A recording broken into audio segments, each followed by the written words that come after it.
So with that, she has the ability to inspire and encourage others to become to personal improvement and is unparalleled. And she has received thousands of testimonials from students across the world, their parents, educators, friends, and supporting youth figures for the positive impact that she has left behind. So, inspired by the loss of her father, Rayna Rose authored The Girl Who Says Hello to Everyone. She uses real people, places, and animals from her life to reinforce themes of kindness, conversation, and resilience. As the granddaughter of Holocaust survivors, Rayna Rose has always been proud to volunteer her time with survivors and other philanthropic causes. And her movement, The Rose Grows, is training more young leaders how to reach their goals and be kind. And from personally knowing Rayna, she has been an incredible mentor and friend since I met her my sophomore year of high school. And she is that one person that brightens the room the second that you step into it. And today, Rayna will be talking about shit I wish I knew. Thank you so much for being here tonight, and the floor is yours.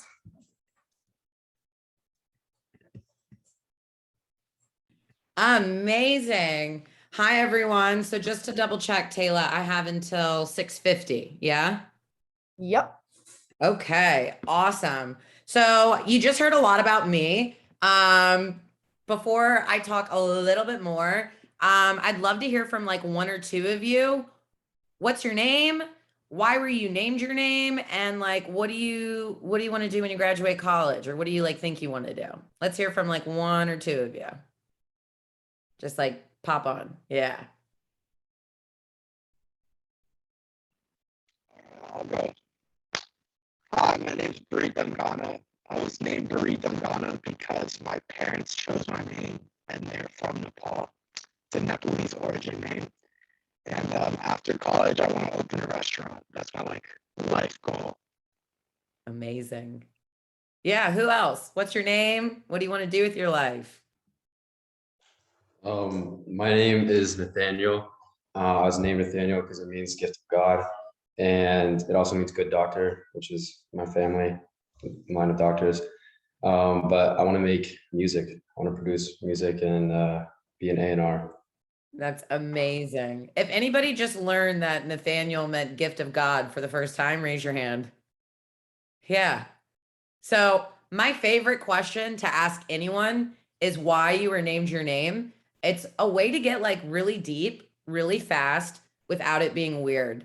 I have to say that every single person on this entire planet has something very interesting to tell you, but you as a leader, number one, have to ask really good questions, questions that you actually care about the response. And number two, you really have to listen to what the other person has to say. I used to think, oh my God, if they're talking about basketball, I'm going to think of a fact that I know about basketball. And then when I think it's time, I'm going to jump in and share my fact. Do any of you guys communicate like that? You're like, oh, they're talking about this. I know about that. That relates to that. So I'm going to bring it up, right? That's actually not being an effective communicator because you're not communicating to react, or excuse me, to respond to what you're saying, the other person is saying.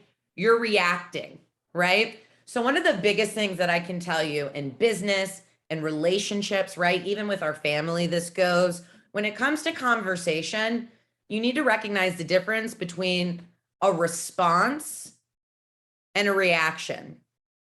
You know, the reaction is usually when we look back and we're like, oh my God, I can't believe I said that. I can't believe I did that. The response is usually like, okay, I counted to 5 before I responded. Or I'm going to tell this person, like, let's talk about it in a meeting like next week. Let's not text about it. Let's talk about it. Right. So just really briefly, I just turned 30 years old this week. I grew up in Memphis, Tennessee.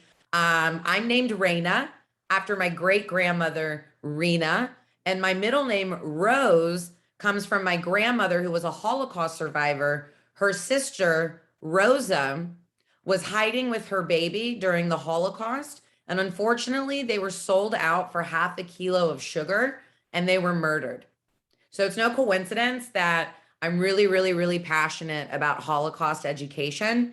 And you can kind of see how names are really, really important. Now, just like show of hands, is anybody here like bad at names? Yeah. I used to be like that too. Little tip, the more you can use that person's name in the first interaction that you meet with them, the more it'll stick. And from a psychological standpoint, the more you can say the other person's name, the better they're going to feel. And this isn't always in a business situation, right? Sometimes we might go out to dinner, and it always surprises the people I'm with in business, and sometimes friends who've never been out to dinner with me. I always ask the waiter what their name is, and I always use their name the entire time they're serving me. Now, I know you guys are in college. Do I have anybody in here as a waiter or a waitress? Okay, so let me hear from you. How does it make you feel when somebody uses your, we know we have some Karens out there. We're not talking about the Karens, but outside of that population, how does it make you feel as a server when the client uses your name?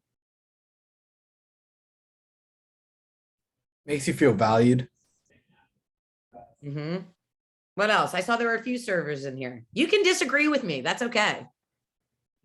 It makes me feel more confident when I'm like walking away from the table. Exactly. And if you're in a business situation, how does it make the employer look at you if you're treating the waiter with respect?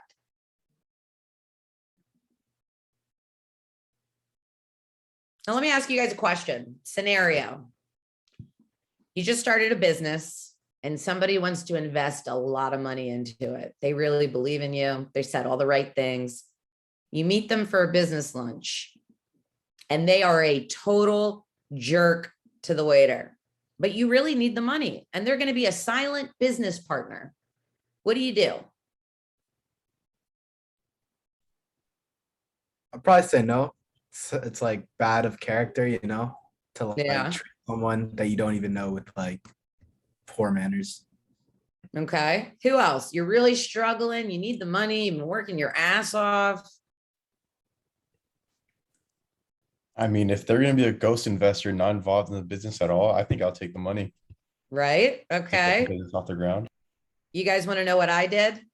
Because this is a true story. Da, da, da! You want to know what I did? Thumbs up. Who thinks I took the money? Thumbs down. Who said I'll see you later? Oh, Maria, I love you. Taylor, I love you too.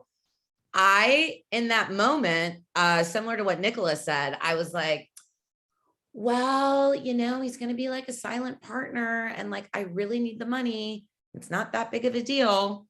I learned a lot of valuable lessons from that 3-month experience. But it ended up working out really, really bad. I thought like, okay, this is great. I'm going to be getting all this money. I'm going to have the opportunity to do everything that I want. But I didn't realize until like when the thing ended, because sometimes we don't know how toxic a situation is until we're out, right? Might be with a boyfriend, a girlfriend, an employer, right? Maybe even a professor. Once I was out of it, I realized my old business partner's energy brought me down. And whenever like I had ideas, like some of them you'd be like, okay, let's go for it. Like there used to be this monkey on TikTok, like named George. I don't know if any of you guys ever saw him. He had like millions of followers. People used to send him stuff in the mail and then he would open it on camera. And there were literally millions of people. Oh, you love George. So you know George. There were millions of people who followed this monkey. And I said to my business partner, I reached out to George the monkey. It's $1,000 for me to send him my book and for him to open it up like a business ad. Let's do it. He goes, okay, that's fine. We'll do it. The thing never happened. You guys, George the monkey died 3 weeks after that. And I know this is really terrible to say because I'm taking advantage of a monkey's life here, but can you imagine if that book had been on his page, because he went even more viral when he passed away. So I share that story for a couple of reasons. One, trust your gut. Sometimes people may like question things, you know, but if you have an idea, being successful isn't about knowing all the answers. It's not about having all the money. It's following through on most of your ideas. You know, when COVID hit and all my speaking jobs were canceled and I was freaking depressed and there was no way to make money, I was listening to Gary Vaynerchuk, which if you guys are in business school, definitely start checking him out. He's amazing. And I was like, wow, I can't get a full-time job. Nobody wants a speaker right now. All I can do is get free books off Facebook, you know, that people were getting rid of because they were cleaning out their houses. And I went on eBay, I started selling books. My brother used to make so much fun of me, like, Rayna, oh, you made 25 cents on this book. You made $2 on this book. But I just needed to do something, right? And when I got all depressed, because, you know, it was a pandemic, and I started journaling, I found in my journal that when my dad died, I'd written this poem, The Girl Who Said Hello to Everyone. And as I looked at the poem, I'm like, you know, I think the poem could be a book. So I reached out to a friend I haven't seen since 5th grade, this girl named Allie. She's always a really good doodler. And I'm like, hey, I wrote this book about my dad. I know I haven't seen you since 5th grade, but you were always really good at art. Would you be interested in illustrating this book? She was like, oh my God, Rayna, I've always wanted to do something like that. Of course, I'll help you. Well, my late father's name, his name was Alan. And Allie, her real name is Alan. And even though I knew nothing about publishing a book, I took that as like a sign from the universe. Some people might call it God. Some people might call it an affirmation. Some people might call it a coincidence. My life is full of freaking crazy coincidences. But I looked at myself in the mirror. I said, you do whatever you need to do to figure it out, but you have to make this happen. So I also want to point out that don't ever be afraid not to do something because you don't know enough or you think it's beneath you. Like my brother thought it was so stupid when I was shipping out those books on eBay. But then when I raised $20,000 on Kickstarter, self-published over 1,000 of these and had to mail them out hand by hand, what experience helped me successfully fulfill this project? The selling of the books on eBay. I'll tell you one other job. People, you know, you want to think about nothing being beneath you. In college, I wanted to be I wanted to go to this music festival, Tomorrow World. My mom was like, okay, Rayna, that's great. You want to go to a music festival, get a job and buy your own $500 ticket. So I went on to Craigslist. I saw something for promotional modeling. I'm like, okay, let's see if I'm modelly enough for the promotional modeling. I show up for the thing and it has absolutely nothing to do with what you look like. You're selling ShamWows. And I don't know if you guys know what a ShamWow is, but it is a rag that absorbs a lot of water. Yeah, Rohan knows exactly what I'm talking about. I used to be in Kmart, BJ's, Sears, on the loudspeaker, ladies and gentlemen, and I'd have to lure these people to my booth, throw stuff at them to do my demonstration to buy my rags. Now, do you guys think that my friends thought it was sexy and cool that I'm selling rags at BJ's? But when I graduated college and I started working for a nonprofit and I started booking presentations to work with teenagers, the teachers were like, I don't know if the kids are going to pay attention the whole time. Like, you might need to have like a plan B. But dude, if I can sell a ShamWow in Sears, you mean there's an audience already in the seat? In my head, I knew they're going to be ShamWowed. So I just want you to know that there is never any job beneath you. There is never any person who is beneath you because every job and every human can teach you something about yourself and about the world. I'm an entrepreneur. I have a lot of side hustles on the weekends. I like to cater. I'd rather work 8 hours making $200 than to not be paid $2,500 for a speech.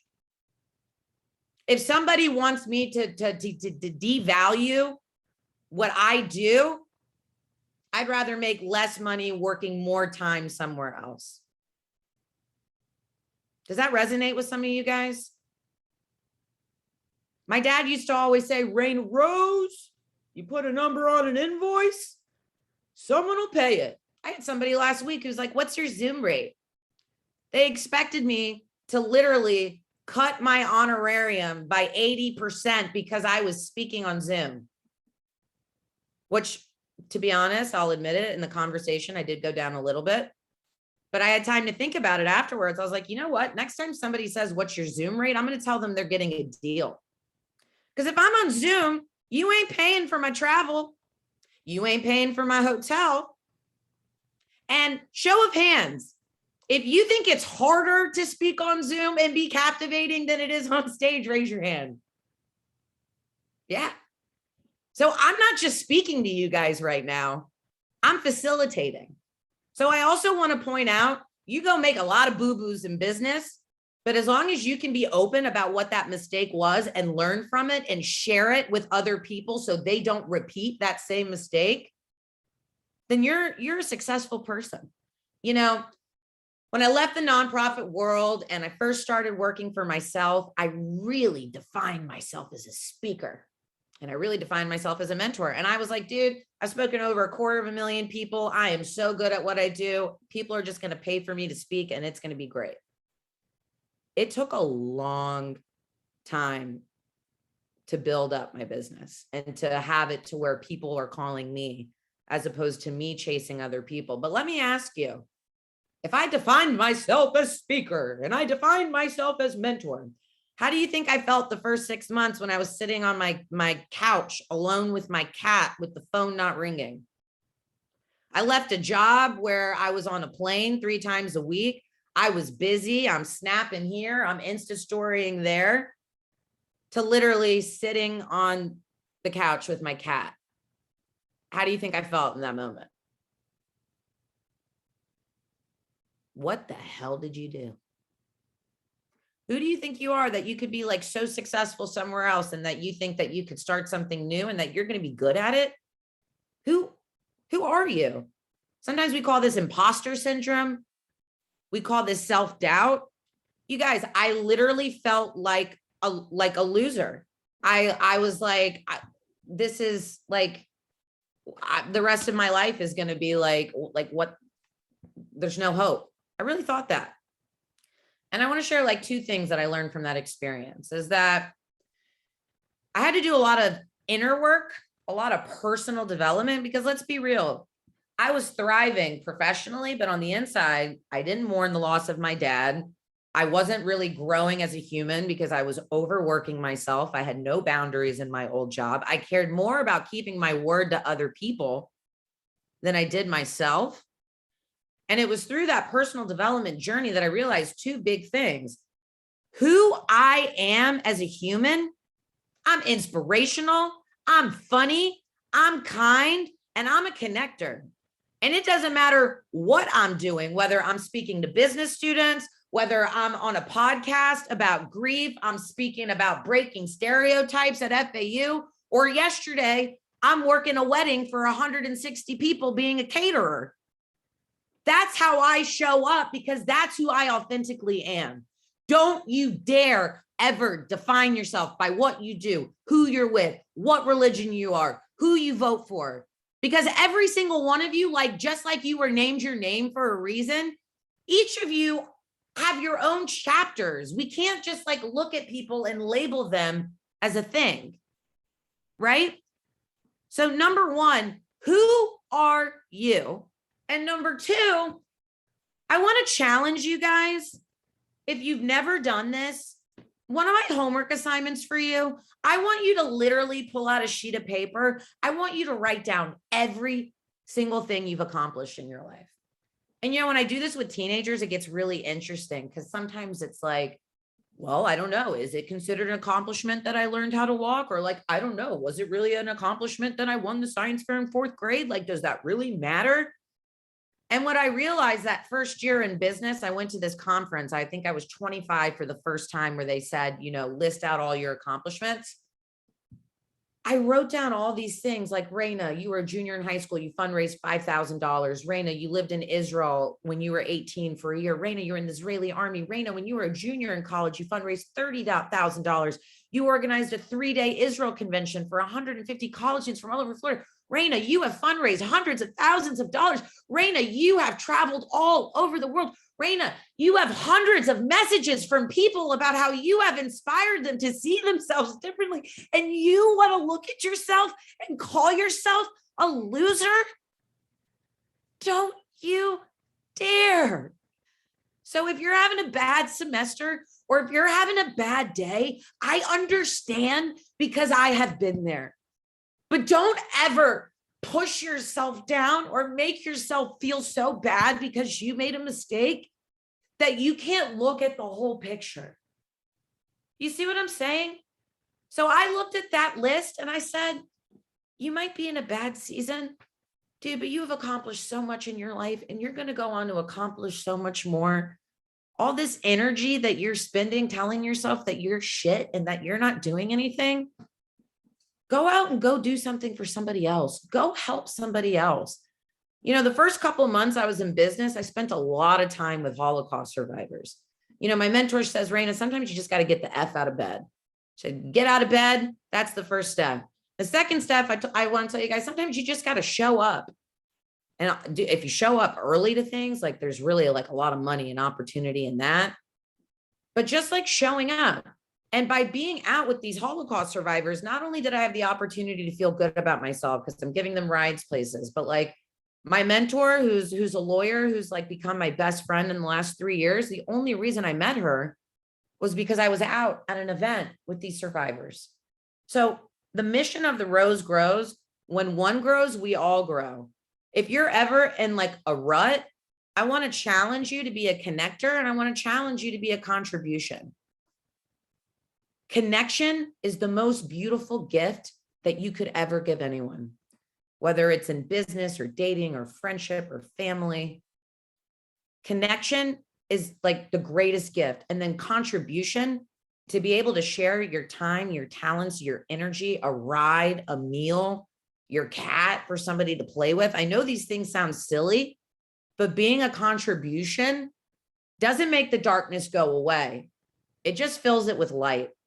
And something else that has really, really helped me in the last couple of years, Oprah Winfrey said it, Rachel Hollis has said it, a lot of people have said it, but every single day, and I have so many journals here, I write 5 things that I'm grateful for from the 24 hours before. And they're very specific things. It can't be like, I'm grateful for my catering job. No, it's, I'm grateful that yesterday when I brought this cute little boy a cheeseburger, he was so grateful, you guys, he dipped 2 little potato sticks in ketchup and gave them to me. That was so sweet. I'm not going to remember that 20 years from now, but if I write down that one memory, you guys know when you look at a photo and you're like, oh my God, I remember everything that happened that day. Yo, I look at my gratitude list from the last couple of years and I'm like, oh my God. If somebody wants to open up on Instagram really quick, the Rose Grows, I'm not sure how many followers I have total. I think it's like over 4,000. Drop it in the chat. I just want to show you guys in a journal. You see this date up there? January 19th. Oh, no, that's not the one I want to show you. January 20th, 2020. Number 2. Can you guys see what that says? Can somebody say that out loud? Staying at Ponies to read.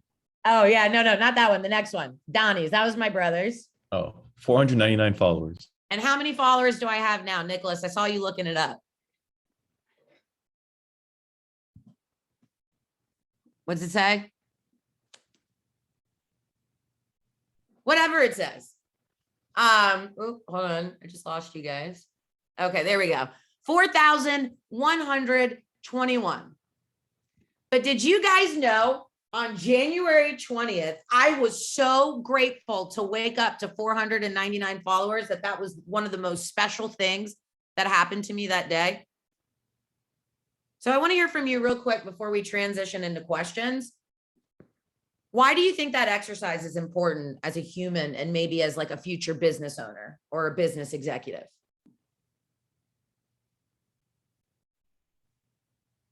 Mm-hmm. Yeah, go ahead, Taylor.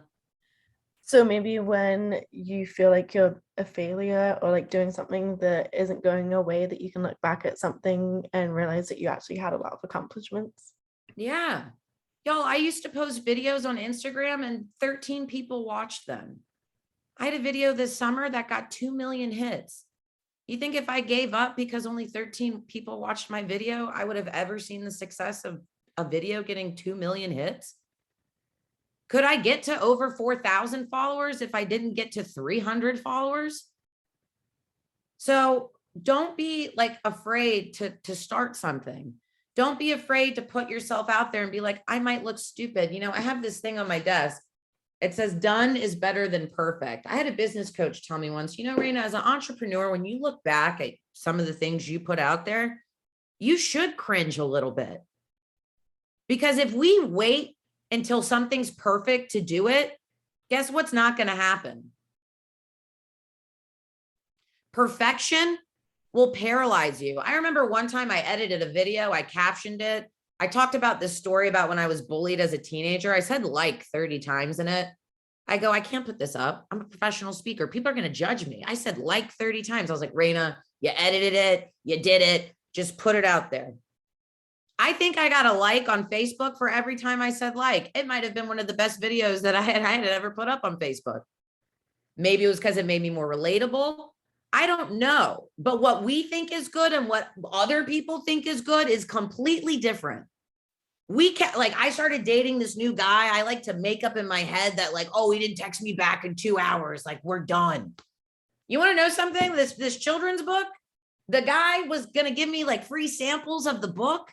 And then I didn't hear from him for 2 weeks. I was about to call him, turn into the pink Power Ranger, be like, where are my samples? But I was like, Rayna, don't be mean. Your brand is kindness. Like, it is always on brand to be kind. Never be mean. So I leave him this really sweet voicemail. I'm not really sure what the deal is. Let me know what's going on. You guys, the dude sent me a text message that he had a heart attack and that he was really sorry and that he was going to go in the hospital the next day, but that I would get my samples the next week and I would get my samples for free. My dad died because of something with his heart. How terrible of a human would I forget not getting the book? How terrible would I have felt as a human to leave him a voicemail, ringing him out, not knowing he had a heart attack? You know, like one of my friends, she's a realtor. And sometimes when people don't call her back, she's like, oh my God, they picked another realtor. They did this. They did. You don't know what's going on in someone else's head or in someone else's life unless you ask them. And the last thing that I want to share with you guys is don't dimmer your shimmer. Be proud to do things in your own way. I mean, certainly in the corporate world, there are rules when it comes to things. But for the last 10 years, oh, I didn't even show you guys. I put your logo on my nails. But for the last like 10 years, I've always had 10 different fingernails. I'm always on stage speaking in sneakers. I go on dates in sneakers. I go to fancy galas in sneakers. And, you know, sometimes people are like, it's very distracting. But you know, when you're in a room of 400 people and you're the only chick wearing sneakers, who do you think people want to talk to? For me, confidence comes from being comfortable. If I'm comfortable, I'm going to be confident in any situation. So don't ever let somebody make you feel bad because you do something that makes you feel good or you do something that makes you feel alive. I mean, it's kind of ironic now because now it is trendy to do like the sneakers and the dress, but it just goes to show, like, stay true to yourself. I know that we've got just a minute. I wish there's like so many other things that I can say to you. But I just want you to know that If there's anything that I can ever do to support you, to give you advice, to connect you with somebody in a field of your interest, I want to be that person. It's not who you know, it's who knows you. You want to have success in your life, you could follow 1 million people online and they will never know who you are. If people know who you are, you will get a job, you will get a meeting, you will get an internship, you know, and sometimes it's, you know, when I was growing up, I wasn't the most well-behaved teenager, but because all my teachers remembered who I was when I had the nonprofit job and nobody would give me the opportunity to speak, those were the people who put me on first. Some of the friends who hated me in high school are the first ones now to share my articles on Facebook. Rayna, this is your best one yet. So you as an individual are constantly changing. Don't look at other people and hold them to an older version of themselves. Don't fear change. Don't fear failure. And most importantly, get out of bed, show up, be the first to say hello, and put yourself out there. Thank you so much. Thank you so much, Rayna. Everyone, you can leave some thank yous and applause in the comments for Rayna, because we can't really, you know, physically applaud and let her hear you, but that was amazing. I had multiple people texting me throughout telling me how amazing that you did and how thankful they are that you came. So thank you so much, Rayna.